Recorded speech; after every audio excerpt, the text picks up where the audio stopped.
Chegou o Solid Edge 2022 e a Smart PLM traz em primeira mão todas as novidades e melhorias do novo software. A primeira das novidades deste ano é o Preview Mod, onde nós podemos trabalhar grandes montagens de uma forma prévia, fazendo com que essas montagens sejam abertas de maneira mais eficiente, sem ter que expandir todas essas montagens e submontagens para visualização de todo o conjunto.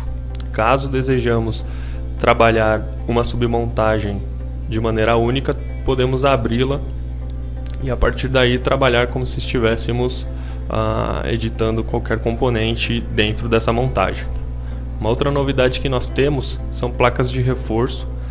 É uma nova ferramenta que chegou aqui para o Solid Edge 2022, onde a gente pode estar colocando aí essas placas de reforço em estruturas, sem ter que criar a geometria do zero. Podemos estar utilizando essa nova ferramenta, que é a estrutura de reforço. Uma outra novidade que chegou, muito interessante, foi a criação de componentes internos. Então, às vezes vamos trabalhar com componentes de mercado e não é necessário que a gente recrie esse componente dentro do nosso projeto.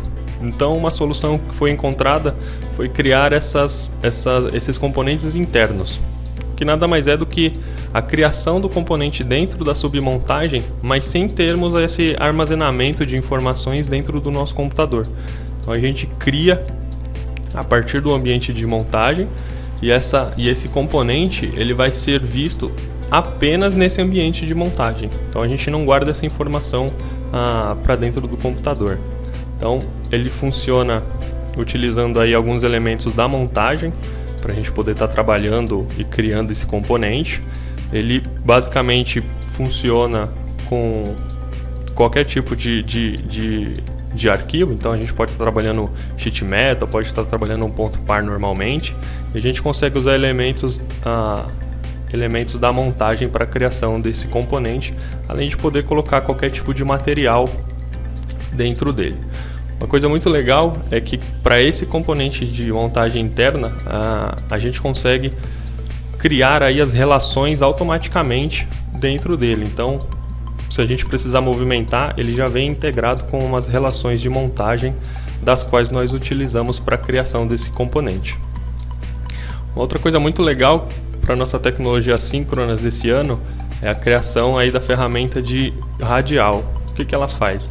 A gente vai poder expandir ou encolher, no caso, qualquer geometria circular que a gente tenha, qualquer cilindro, a gente tem agora a capacidade do modo síncronos para poder estar aumentando ou diminuindo esse diâmetro. E não só dentro do diâmetro, mas as features que nós temos dentro desse elemento. Uma outra novidade que nós temos aqui para parte de peças é que agora nós podemos criar relações de montagem no ambiente de peça. Então, dependendo da forma como nós construímos, nós já conseguimos deixar agregado essas relações de montagem. E aí, quando partirmos para a montagem em si, a gente apenas indica aonde essas relações serão construídas. Podemos fazer isso de maneira manual ou de maneira automática, uma vez que ele entende quais são as relações e quais são os pontos onde essas relações podem ser encaixadas na montagem. Podemos ainda, na forma automática, selecionar qual dos parâmetros, quais das extensões nós queremos que esses componentes se encaixem. Então nós temos aí todo esse gama para relacionamento de montagens aí a partir do Solid Edge 2022. Vamos poder agora trabalhar também com nuvem de pontos de uma forma geral para ambientes. Então aqui a gente está reproduzindo um ambiente de chão de fábrica, onde a nuvem de pontos foi criada para simular toda essa estrutura aonde nossa máquina vai ser alocada de maneira final. Então o que nós podemos aqui, a partir desse ambiente de nuvem de pontos, nós podemos ter toda essa visão de como que nós vamos introduzir este maquinário dentro do chão de fábrica. E aí nós podemos corrigir alguns diâmetros, algumas referências sobre altura, dimensionamento, para que esse ferramental se encaixe da melhor maneira possível dentro da nossa fábrica, utilizando aí nuvem de pontos. Essas são só algumas das novidades para o Solid Edge 2022. Se quer saber mais, acompanhe a Smart PLM nas redes sociais e fique por dentro de todas as novidades semanalmente.